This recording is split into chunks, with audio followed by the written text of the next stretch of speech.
Hello दोस्तों, स्वागत है आपका हमारे यूट्यूब चैनल पर। जैसा कि दोस्तों आप वीडियो में देख रहे हैं कि यहाँ पर स्लैब बीम की कास्टिंग हुई है और ये थोड़ा सा स्लैब बीम जो है बीच में बैंड हो गया है, झुक गया है। आप इसको लिंटल बीम भी बोल सकते हैं क्योंकि ये जो है जो हमारा डोर लगेगा उसके ऊपर कास्ट किया गया है और डोर के ऊपर का जो भी ब्रिक वर्क का लोड था उसको डिस्ट्रीब्यूट करने के लिए इसकी कास्टिंग हुई है। तो आप इसको लिंटल बीम भी बोल सकते हैं, लेकिन इसकी थिकनेस 9 इंचेस रखी गई है और इसका मेन मोटिव ये था कि जो हमारा ऊपर का लोड आ रहा है ब्रिक वर्क का उसको ट्रांसफ़र करेगा ताकि नीचे हमें मेन गेट लगाना है इसके लिए। और हमने इसके बाद कोई स्लैब बीम नहीं दिया है, इसलिए आप इसको स्लैब बीम भी बोल सकते हैं। तो आज के इस वीडियो में हम ये देखेंगे कि क्या ऐसी मिस्टेक की गई कि ये जो बीम है ये थोड़ा सा बीच में जो है झुक गया है। तो क्या ऐसी इसमें प्रॉब्लम्स आई हैं, आज के इस वीडियो में हम इसी टॉपिक पर बात करेंगे। दोस्तों वीडियो में आगे बढ़ने से पहले आप सबसे एक छोटी सी रिक्वेस्ट है कि प्लीज़ वीडियो को लाइक कर दें। और दोस्तों अगर चैनल पर नए हैं, कंस्ट्रक्शन से रिलेटेड और भी इंफॉर्मेटिव वीडियोज़ इन फ्यूचर देखना चाहते हैं तो प्लीज़ चैनल को सब्सक्राइब करके बेल नोटिफिकेशन को ऑल पर प्रेस कर दीजिए। चलिए दोस्तों वीडियो में आगे बढ़ते हैं। तो दोस्तों जैसा कि आप देख रहे हैं, मैंने आपको बताया ये जो बीम है ये बीच में थोड़ा सा बैंड हो गया है। अगर दोनों तरफ से कंपेयर करें तो ये बीम जो है लगभग 30 यानी कि आप कह सकते हैं कि 1 इंच से थोड़ा सा ज़्यादा ये जो हमारा बीम है वो बीच में झुक गया है। इसमें प्रॉब्लम्स कई सारी हो सकती हैं, पर मैं आपको कुछ 4 या 5 कॉमन पॉइंट बताऊंगा जो कि जनरली इस तरह की मिस्टेक में पाई जाती हैं। तो दोस्तों मैं आपको एक एक करके आसान लैंग्वेज में समझाने की कोशिश करूंगा। दोस्तों हम सबसे पहले बात करेंगे सीमेंट के बारे में। जैसा कि आपने बीम को कास्ट करने के लिए जो सीमेंट का यूज़ किया है, अगर वो सीमेंट एक्सपायर है, 3 महीने से ज़्यादा हो चुका है और वो सीमेंट अच्छी क्वालिटी का नहीं है, तो इस तरह की प्रॉब्लम्स देखी जाती हैं। आपने प्रॉपर से जो है मिक्सिंग करी, आपने अच्छी तरीके से जो है ग्रेड ऑफ कंक्रीट भी बनाया, क्यूरिंग भी की, लेकिन उसके बाद भी अगर इस तरह का प्रॉब्लम्स आते हैं तो उसमें सीमेंट की प्रॉब्लम्स हो सकती है। हो सकता हो कि जो आपने सीमेंट यूज़ किया है वो 30 दिन से 3 महीने से ज़्यादा पुराना हो। इसलिए आपसे कहा जाता है कि कोई भी सीमेंट का बैग आप लें तो आप नया बैग लें और उस पर चेक करें कि जो उसका डेट ऑफ मैन्युफैक्चर है वो कितना पुराना है। 3 महीने से कम पैकिंग वाला जो है आपको यूज़ करना होता है। दोस्तों अगला जो प्रॉब्लम्स आ सकती है वो है कंक्रीट रेशियो। जैसा कि आपने सीमेंट एकदम अच्छी क्वालिटी का लगाया, आपने सारी चीज़ें चेक करी सीमेंट लेते समय, लेकिन आपने जो कंक्रीट बनाया उसकी मिक्सिंग अच्छे से नहीं करी, उसमें कोई ना कोई प्रॉब्लम्स आ गई। आपने जो ग्रेड ऑफ कंक्रीट है वो अच्छा नहीं बनाया जो उसको लोड को बियर कर पाए।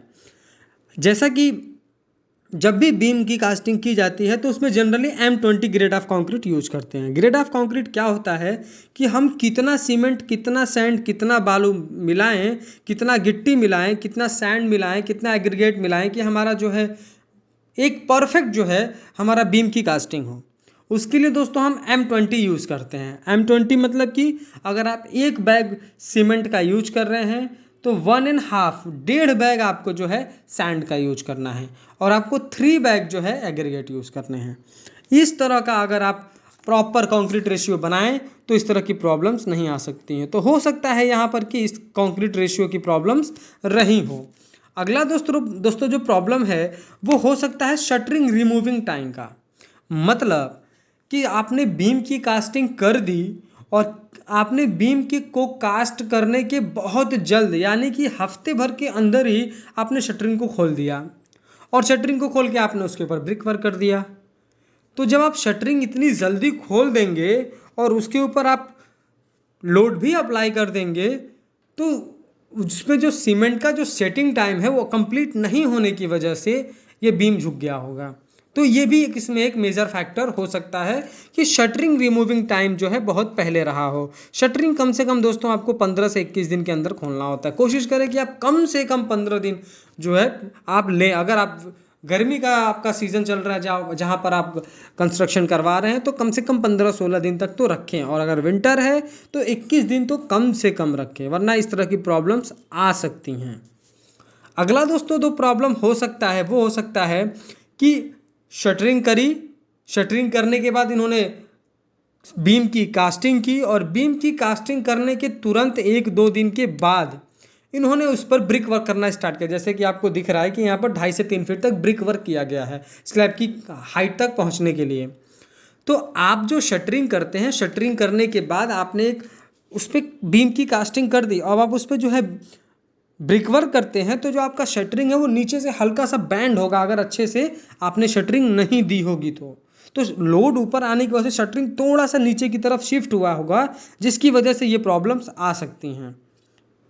मान लिया कि आप जो है शटरिंग कर दिए, आपने बीम की कास्टिंग भी कर दी, लेकिन अब आप उस पर ईंट की चिनाई कर रहे हैं, ब्रिक वर्क कर रहे हैं, तो जो आपकी शटरिंग है वो नीचे की तरफ बैठी होगी, जिसकी वजह से भी ये बैंड का प्रॉब्लम्स आ गया होगा। ये एक पॉसिबिलिटी हो सकती है। अब दोस्तों जो बात करेंगे वो ये है रेनफोर्समेंट के बारे में। आपने जो है अच्छा सीमेंट लगाया, आपने उसकी शटरिंग भी अच्छी तरीके से करी, आपने कंक्रीट रेशियो भी अच्छा रखा, लेकिन आपने जो रेनफोर्समेंट यूज किया है उसमें आपकी प्रॉब्लम्स हो सकती हैं। रेनफोर्समेंट में कई सारी प्रॉब्लम्स हो सकती हैं। सबसे जो मेजर प्रॉब्लम ये है कि आपने डायामीटर ऑफ रेनफोर्समेंट क्या रखा है।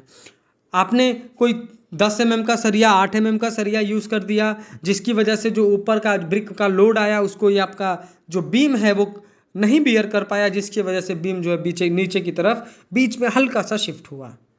या फिर हो सकता है कि आपने जो है रिंग जो बांधा है, आपने जो उसमें स्टीरअप दिया है, वो एक स्टीरअप से दूसरे स्टीरअप के बीच का जो आपने डिस्टेंस दिया है वो आपने 10 इंच, 12 इंच, 1-1 फीट तक दिया है, जिसका जो जनरली तरीका है आपको 5 से 6 इंच ही देना होता है। तो ये भी एक प्रॉब्लम्स हो सकती हैं। तो दोस्तों मैंने आपको कुछ 5-6 प्रॉब्लम्स बताई जिसकी वजह से जो है ये प्रॉब्लम्स आया होगा, इस तरह का प्रॉब्लम्स देखा गया होगा। तो अगर जो मैंने आपको 5-6 पॉइंट्स बताए, अगर इन पॉइंट्स को आप अच्छी तरीके से ध्यान में रख करके एक एक चीज़ को समझ करके करेंगे तो डेफिनेटली कि इस तरह की प्रॉब्लम्स आपको नहीं फेस करनी पड़ेंगी। जो मैंने आपको ये 5-6 टॉपिक बताए, 5-6 पॉइंट्स बताए, ये जनरली ऐसा होता है और इन्हीं सब की वजह से ही इस तरह की प्रॉब्लम्स देखी जाती हैं। तो मैंने कुछ आपको 5-6 पॉइंट्स बताया, अगर आप इन सब चीज़ों का ख्याल करते हैं तो इस तरह की प्रॉब्लम्स आपको अपने कंस्ट्रक्शन में तो फेस नहीं करनी पड़ेगी। तो दोस्तों ऐसी बहुत सारी मिस्टेक देखी जाती हैं, तो आपसे एक छोटी सी रिक्वेस्ट है कि प्लीज़ वीडियो को अपने दोस्तों के साथ शेयर करें, उन लोगों के साथ शेयर करें जो कंस्ट्रक्शन का काम कर रहे हैं, करवा रहे हैं या करना चाहते हैं, ताकि उनको इस तरह की प्रॉब्लम्स ना फेस करनी पड़े। अवेयरनेस ना होने की वजह से कंस्ट्रक्शन में ढेरों मिस्टेक की जा रही हैं और उसका जो दुष्परिणाम है वो कुछ टाइम के बाद दिखता है और वो बहुत ही कॉस्टली होता है। तो इसलिए दोस्तों वीडियो को शेयर करना बहुत ज़रूरी है। और दोस्तों अगर वीडियो पसंद आया हो तो प्लीज़ वीडियो को लाइक करें, और अगर चैनल पर नए हैं, कंस्ट्रक्शन से रिलेटेड और भी इन्फॉर्मेटिव वीडियोज़ इन फ्यूचर देखना चाहते हैं तो प्लीज़ मेरे चैनल को सब्सक्राइब करके बेल नोटिफिकेशन को ऑल पर प्रेस कर दीजिए। Thank you.